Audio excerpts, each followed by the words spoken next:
ইরানি প্রেসিডেন্টের হেলিকপ্টার দুর্ঘটনায় শত্রুরা যখন উল্লাসে মত্ত, তখন সত্যিকারের বন্ধুর পরিচয় দিয়েছে রাশিয়া। উদ্ধার কাজে সহযোগিতার জন্য বিশেষ হেলিকপ্টার, ড্রোন সহ 50 সদস্যের বিশেষজ্ঞ দল পাঠিয়েছেন রাশিয়ার প্রেসিডেন্ট ভ্লাদিমির পুতিন। এছাড়া দুর্দিনের বন্ধু ইরানের প্রতি রাশিয়ার সর্বাত্মক সহযোগিতা ঘোষণা করা হয়েছে।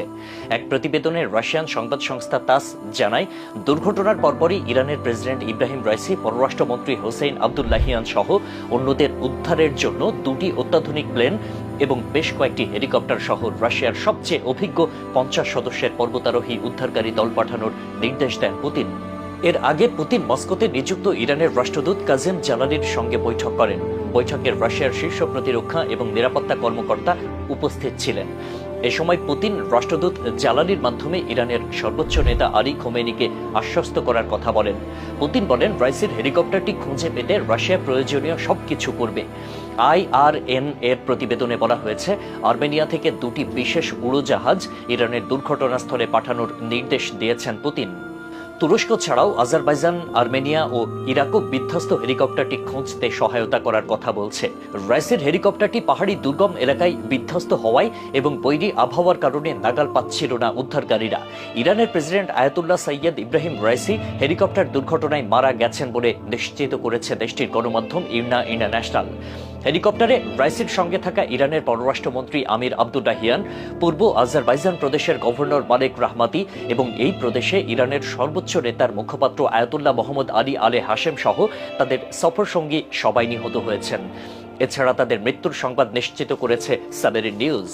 দুর্গম পাহাড়ি এলাকায় চরম দুর্যোগপূর্ণ আবহাওয়ার মধ্যে প্রায় 15 ঘন্টা অনুসন্ধান কাজ চালানোর পর ইরানের প্রেসিডেন্ট সৈয়দ ইব্রাহিম রাইসিকে বহনকারী হেলিকপ্টারটির সন্ধান পাওয়া গেছে বলে জানায় ইরানের রেড ক্রিসেন্ট সোসাইটি।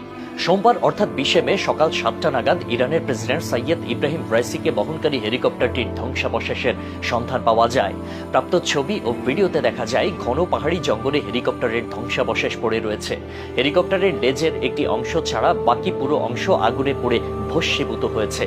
এর আগে রেড ক্রিসেন্ট সোসাইটি জানিয়েছে, আশেপাশে থাকা উদ্ধারকারী দলগুলো ঘটনাস্থলের দিকে ছুটে যাচ্ছে। শেষ খবর পাওয়া পর্যন্ত উদ্ধারকারী দলগুলো ঘটনাস্থলে পৌঁছেছে। তারা যেসব ছবি ও ভিডিও পাঠিয়েছে তাতে দেখা যাচ্ছে, দুঃখজনকভাবে হেলিকপ্টারের কোনো আরোহী বেঁচে নেই। এদিকে উদ্ধার অভিযানে সহায়তা করতে ইতিমধ্যে বিশেষ ড্রোন পাঠিয়েছে তুরস্ক। তুরস্কের পাঠানো ড্রোনটি পাহাড়ের ধারে একটি জ্বলন্ত জায়গা শনাক্ত করেছিল। তুরস্কের ড্রোনের মাধ্যমে শনাক্ত হওয়া জায়গাটি তাওয়াল নামে একটি এলাকায়। রোববার অর্থাৎ 19 মে ইরানের প্রেসিডেন্ট ইব্রাহিম রাইসি একটি বাঁধ উদ্বোধন করতে আজারবাইজান সীমান্তবর্তী এলাকায় গিয়েছিলেন। সেখানে আজারবাইজানের প্রেসিডেন্ট ইলহাম আলিয়েভও ছিলেন।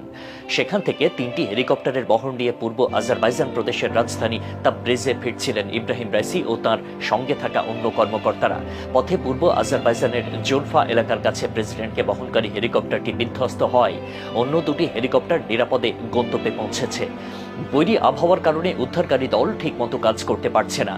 উদ্ধারে যুক্ত হয়েছে রেড ক্রিসেন্ট ও সামরিক সদস্যরাও। স্থানীয় কয়েকটি সংবাদ মাধ্যম বলছে, এলাকাটি কুয়াশাচ্ছন্ন। এ কারণে হেলিকপ্টারের অবস্থান বোঝা যাচ্ছে না।